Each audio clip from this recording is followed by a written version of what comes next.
And Huffington Post Global Editorial Director Howard Fineman and the Chairman of the American Conservative Union, Matt Schlapp. Matt, let me start with you. I think that this health thing has really kind of bogged down a lot more substantive conversation. Not that the health isn't important, but the showmanship of it all has really come into play. And you have this Newsweek article about potential conflicts of interest with some of Donald Trump's investments. Newsweek reports that none of Trump's overseas contractual business relationships examined by Newsweek were revealed in his campaign financial filings with the Federal Election Commission, nor was the amount paid to him by foreign partners. So he's now given us his health information. What about giving the information that can close these questions? Well, if there's a question about FEC filings, obviously that has to be done all accurately, and I'm sure it has been. The question of is Donald Trump somehow not fit or ready to be president because he has business dealings with people across the globe, that's going to come to an end. When you get elected president, if he were to be elected, he can have no business dealings with the Trump organization. So anybody who's concerned about any business dealing he might be involved with now, that all goes away. And actually for Hillary Clinton, this isn't a pivot if this is where they want to pivot, because her whole dealings with the foundation have raised huge questions with employees that had positions at the State Department, at a for-profit lobbying firm, and at the foundation. So I don't think this is a good place to go.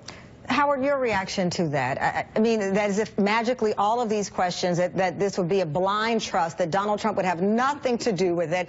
Some of these individuals named in this extensive cover story, they don't just disappear, and they still would be doing business with Trump Organization. No, of course. And don't forget that the Trump Organization that I've spent a lot of time covering, and I've been up on the 25th and 26th floor of the Trump Tower, which is the nerve center of their operation, is a family operation. Even if Donald Trump were to be elected president and somehow disengage himself, at least officially, from his businesses, the businesses are run by his sons and his daughter. And it would still be the family operation, even with Donald Trump in the White House. So, you know, legally, officially, yes, but in practical fact, no. It would all be part of the same thing. And as a matter of fact, I remember Don Jr. telling me in an interview not that many weeks ago, marveling at how famous his dad was. In other words, global fame is the business that the Trump family is in. That's what they're selling, the name. They're selling the name, and they're selling their global fame, fame being the sort of iron ore of the digital age. That's what they're selling. They're selling their name. They're a branding company. They will be the world's most powerful branding company if the leader of their brand ends up in the White House.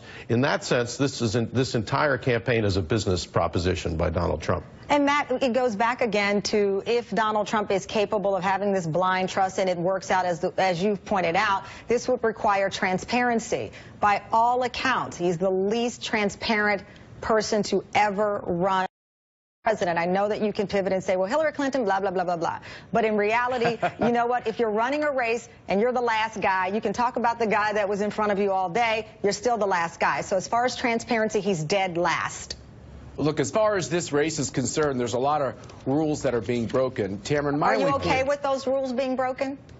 Well, I mean, they're running for president in a different way. I think Hillary Clinton is the most secretive person to run for president. And I think there's no question that Donald Trump... How do you measure that? How do you measure that? I measure that by this. Think about this very simple question, which is, why did she set up that email server? Even President Obama's own campaign manager has come out recently and said she gets herself in trouble with her penchant for secrecy. You know, Tamron, when we all saw her stumble into that van, it was really worrisome to watch. Wouldn't anybody take her to a hospital? Wouldn't that be the first thing you'd want to do? But I don't think she wanted to do that. Now, I don't want to question what her judgment was. I know that you were feeling under the weather the other day. I actually tweeted you and said, yes, well soon, Matt. Thank you. That's an individual's choice. That doesn't you're right. That doesn't mean I was on Levaquin, the same medicine she was on, and I worked throughout the campaign. Those are individual choices. We're going back to what you're measuring as secrecy. The email server, absolutely, we've discussed it ad nauseum, but we still have less information about Donald Trump's business dealings. He's running as a businessman. Let me finish. He's audited. I'll give you the audit for 10 years. What about the 10 years before the audit? What about Melania Trump's immigration paperwork? What about this detailed report? I get it, there's a letter we've not seen. Transparency, secrecy, Do you really believe it falls only on Hillary Clinton here? No, let me just start with the health issue the other day with Hillary Clinton. Yes, it's her decision to decide to go to her daughter's apartment. But do you realize what they did with the press pool, Tamara? And you understand this as a member of the press.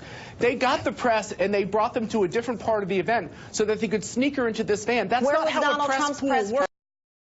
Where was Donald Trump's press pool? Well, Where was Donald Trump's press pool? But why are you ping-ponging me? One. If I'm answering about Hillary Clinton, but if let's you're going take to it. Let's answer the question fairly. I'm just asking you to present them fairly. I think press pools should cover both of these candidates. That's fair. And I think that's the way it should work. And I think in terms of what Hillary Clinton and Bill Clinton have done with their public service, quite honestly, is to fully leverage it to become very wealthy. And you can make the case quite clearly through the emails that while Hillary Clinton was Secretary of State, the Clintons did benefit from that. And the foundation did ask for meetings. And people did get things that they wanted. And now we're saying, well, Donald Trump might do those things. But I think it's also fair to say that Hillary Clinton and Bill Clinton actually have perpetrated this type of situation while they've been in office. Okay.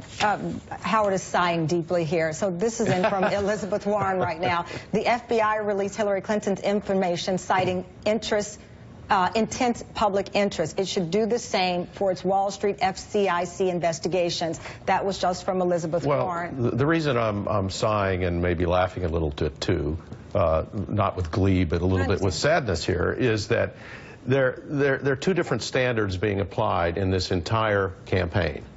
And that's partly a function of the fact that Hillary Clinton has been in public life and been in the public eye in politics for 30 years. So no good deed goes unpunished.